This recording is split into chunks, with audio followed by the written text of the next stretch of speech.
ചെങ്ങായിമാരെ, ശശികല വീണ്ടും നോളേജ് സിറ്റിക്കെതിരെ വിവാദ പരാമർശവുമായി വന്നിട്ടുണ്ട്. എന്താണെന്നല്ലേ? നദികളുടെ ഒഴുക്ക് തടഞ്ഞു, പാലങ്ങൾ പണിതു, കീറ കടലാസിൻ്റെ പോലും അനുമതിയില്ല. ഇവിടെയൊക്കെ ചാട്ടവാറ് കൊണ്ട് അടിക്കണം, അല്ലാതെ എന്താ പറയുക?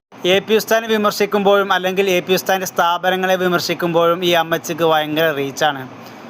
ഈ കേരളത്തിൽ എത്ര പണ്ഡിതന്മാരും സ്ഥാപനങ്ങളുമുണ്ട്. പക്ഷേ അവരെ ഒന്നും വിമർശിക്കാതെ AP ഉസ്താദിനെ നെഞ്ചത്തോട്ട് കയറാൻ കാരണം എന്തേ? റീച്ച് തന്നെയാണ് ഈ അമ്മച്ചിയുടെ ലക്ഷ്യം. പിന്നെ ഈ തള്ളച്ച് പറഞ്ഞു നോളജ് സിറ്റിക്ക് അനുമതിയില്ല സർക്കാരിൻ്റെ എന്ന്. അമ്മച്ചി, നിങ്ങളൊക്കെ മൂത്രയ്ക്കാനിരിക്കുമ്പോൾ ഒരു കല്ല് കാണുമ്പോൾ ആ കല്ലിനെ വിഗ്രഹമാക്കി അവിടെ അമ്പലം പണിയുന്നു. ഏതെങ്കിലും സർക്കാർ നിങ്ങൾക്ക് അനുമതി തരുന്നുണ്ടോ? ഇതുപോലെ ഒരു അനുമതിയുമില്ലാതെ നിങ്ങൾ എത്ര അമ്പലങ്ങൾ പണിത് തീർത്തിട്ടുണ്ട്. നോളജ് സിറ്റിക്കെതിരെ നിങ്ങൾക്ക് എന്താ ഇത്ര ചൊറിച്ചിൽ? വളർന്നുകൊണ്ടിരിക്കുന്ന ഉസ്താദിനെയും അവിടുത്തെ പ്രസ്ഥാനത്തെയും അവിടുത്തെ സ്ഥാപനങ്ങളെയും ഈ വിഷക്കലയ്ക്ക് പിടിക്കുന്നില്ല. മാങ്ങയുള്ള മാവിലെ ആളുകൾ കല്ലെറിയൂ.